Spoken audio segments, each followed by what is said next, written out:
super inspiring for them, you know?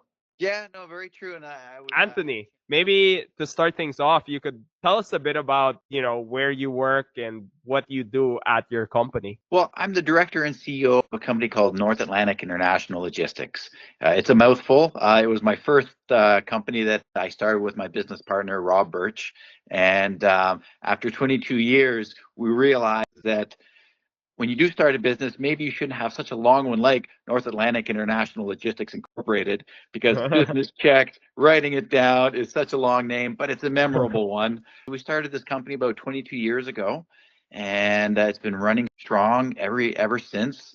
And it's taught us a lot about an industry that we knew a little bit about, but each year we grow and learn a little bit more as we're just working inside the industry. So our listeners include a lot of people who want to start their own supply chain businesses, or entrepreneurs who are importing goods, want to work with freight forwarders.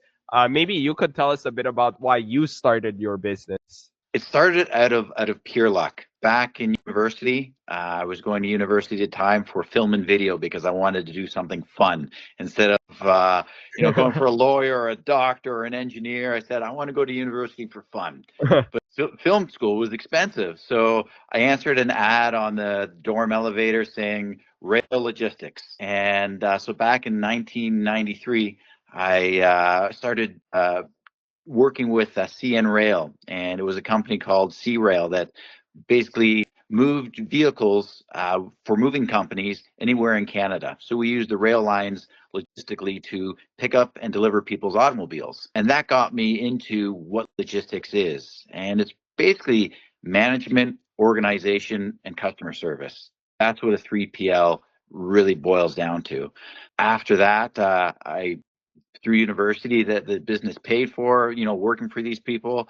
And then I said, okay, what else? And someone brought me into the freight forwarding business, so more trucks, LTL, full truckloads. And I got a taste of what that was about. And working for someone for a few years was wonderful. And then something happened to the business and it wasn't going in the direction that the owner wanted to. And so I said, you know what, let's get out of my NDA and my contract. I went back into school again for something else for fun, for commercial diving for a few years. Just something I wanted to do for fun. And after 2 years of that, I said, you know what, that freight forwarding business, there's something to it. And so I started a logistics company with my partner, Rob Birch. And we've been at it for 22 years now. That's really how it started, which is blind luck falling into an industry and having some business owners see potential in me and give me opportunity as a young man to show me business in the real world rather than learning it in school. Wow, that's a crazy story, going from film to logistics, then commercial diving, and then of course back to logistics. Yeah, well, you know what? Logistics, it bought the groceries, it bought the clothes, and it was a good, steady income. And why I went back into logistics is I was sitting on a barge one day and I said, you know what? I don't want to dive. I don't want to do this anymore. What can I get into? And logistics is like a grocery store. Everybody needs groceries. Everybody needs to transport something. So if you can tap into that market, you should have a career or a position for as long as you want one, because everybody needs to transport something. Absolutely. Have you ever had a shipment so strange that you had to double check it wasn't a prank? What's the craziest thing someone has asked you to ship? We've moved a lot of things from oversized machinery to just regular nuts and bolts, mattresses, you name it. But there's this one time where it was, probably 10 years ago. We had this pickup in Texas. And, someone said, yeah, I need you to pick up some skids in this place called Dildo, Texas. And I said, okay. And I didn't know what it was. And of course, you can see by the name of the city or wherever it was, that's what I was picking up. So that was probably the weirdest thing I've ever picked up. It was probably like 8 skids, and that was enough. Wow. Yeah, I didn't know what the product was. I just said plastic, but that's probably the weirdest freight that I've ever had to pick up. It's once and done kind of deal, but you never know. But as a freight forwarder, sometimes you have a customer that's repeat. Sometimes it's a one and done, and it always comes back to why are they calling me? And usually they're calling our company because of customer service. And that's really, like I said, logistics is management, organization, and customer service. Absolutely. So it's interesting. You talked a little bit about how you differentiate, I guess, and why people reach out to you. How can freight forwarders build and maintain a reliable team, especially when leadership often changes?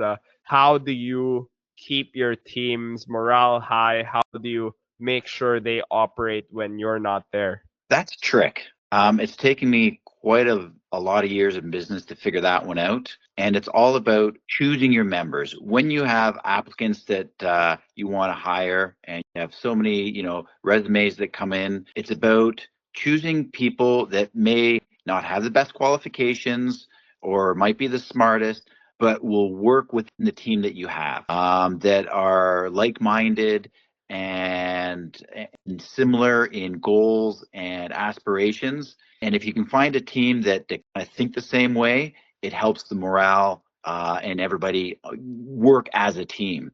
I personally found out that in logistics, when we were in Toronto starting out, we were in a part of Toronto that had a lot of the population where the female workforce didn't have a lot of jobs. They were either working at a coffee shop or grocery stores, that kind of business. And so I wanted to give someone an opportunity, regardless of their educational background. If someone wants to work hard. And what I wanted to do was give these opportunities to some of the female population to give them a career in something. And it's something we just chose out of the blue. And it's really worked well for me in regards to building an office full of ladies to build a community for them and give people an aspiration or full-time career at something. And that's where I started getting my workforce from. And you find that if you give someone an opportunity, like I was given an opportunity in university, getting that little job note next to the elevator, I didn't know anything about business or logistics, but I knew how to work and I was dedicated. If you can find employees like that may not even be in this field, I can teach you how to work in this field, and then the rest is up to you. So that's kind of the mentality I've had for the past 20 years and what kind of employee I'm looking for to hire for our company. I see. It sounds like you really spend a lot of time in cultivating talent and finding sort of driven people and giving them the opportunity to grow themselves. Exactly. And probably about 14 years ago, Toronto was a large city. And for employees, it was kind of like a revolving door. You wanted to give people opportunity. And when you teach people opportunity and give them skills, they say, oh, well, maybe I'm going to go to this other company because there's so many companies to choose from. And so I was training these people, giving them great information and all that, but it was a revolving door all the time. So we decided a few years ago to move the business north out of Toronto to a smaller community to kind of do the same, give someone in a smaller community, instead of just a job, a career at something, and cultivate those people and find those workers that don't just want to work at a job, but work at a career and be somewhere long term. And so we moved up to the city of Huntsville, and that's exactly what we've done. And I've had great luck doing that. Half my staff has been with me for over 10 years, and Wow. as an employer, to retain people, your workforce, is probably one of the best things you can invest in because you're not retraining. Everybody knows what their jobs are, their roles are, and it's easy for you to grow from that point. No, that's amazing to hear. In business, there's always ups and downs. Maybe you could tell our listeners a bit about how you stay motivated as an entrepreneur. We've been really fortunate and lucky with our business. A lot of businesses fail, and a lot of very few succeed and continue. We've been around for 22 years. That is a success story in itself. How large is Um, the company now? we have 18 people working for us, so we're about a medium Wow. sized. I think that we've done quite well. We've stayed out of some industries. Automotive is one industry that we dabbled in a little bit, but it's all about finding industries that aren't volatile and that don't exceed payment terms of 30 days. The name of the game in this business is finding good customers that pay. And sometimes it's hard because you want a customer, but to get that business, they're going to pay you in 90 days. Well, now you're becoming a bank. So we're fortunate enough to, in the beginning, to get some great customers that paid well and gave us the opportunity to tell other customers, you pay 90 days, sorry, you're not a good fit for us, go somewhere else. It's a tough thing to say because no one wants to turn down business, but you got to make sure it's good business.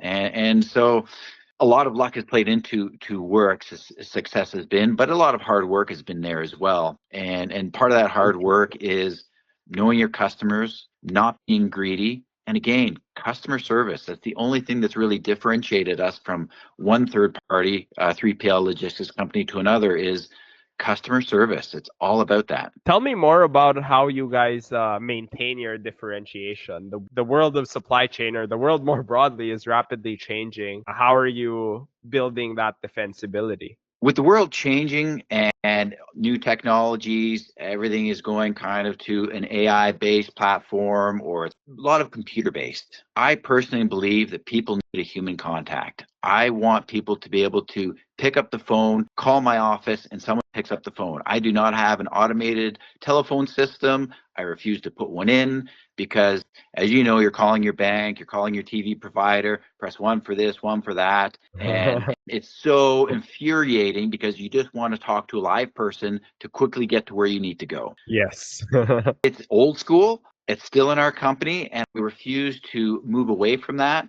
That's one of our differentiators where any one of our customers, yes, they email us most of the time, but if they need to call one of the account managers because there's an issue and they need to have more than a one-line sentence back and forth with email, they can pick up the phone and reach someone any time of the day. And I think that is one thing that a lot of companies don't do anymore. Absolutely. Yeah. I think at the end of the day, customer service is key, right? You can't try to fully automate these types of things, especially if it's your differentiator. Any challenges, maybe you could tell us about challenges you experienced running your business and, how you go about solving it, I guess. Challenges for business is the first few years, you're going to work a lot because you have to. You don't want to say no. And every day there'll be a shipment that you may have never done before. Someone will ask you to move something that needs permits, is in a place in the middle of nowhere that how am I going to get this picked up and delivered? You have to think outside the box sometimes. Sometimes it's not always a straight line that'll get you, the freight moved. So some days are challenging where you just have to think. It's kind of a fun game too, because you're asking, your customer will ask you, I need this moved from here to there, and I need the cost to be in line. So it's a challenge to figure that out every day. It doesn't matter if you're in the logistics industry, you've ever been in the logistics industry. You just have to have a good head on your shoulder and understand how the world works a little bit and how you can solve the problem. And that's basically what we do day to day is how do you solve this problem of moving this from here to there? Perfect. Well, thank you, Anthony. This was super helpful, and I'm sure very inspiring for a lot of the entrepreneurs, business owners, importers, exporters, and forwarders listening. Before we wrap up the podcast interview, anything else you'd like to add? It's a wonderful business to be in. A lot of people go into the transport industry and say, oh, it's not a very showy industry. It's, they say I'm in transportation. Don't be like that. You are basically some people that will manage a lot of freight for other important industries. So make sure that you get into this business with pride. There's a lot of possibilities in here in the transportation industry, but it all comes down to customer service. And that's what I preach to anybody starting their own business is make sure that you're giving your customers that unautomated press one for this service, two for that service. Make sure you have a live person, and your business should grow from there. Awesome. Well, thank you for that response, Anthony. No other questions from me. Perfect. Thanks for joining us. Thank you for the opportunity.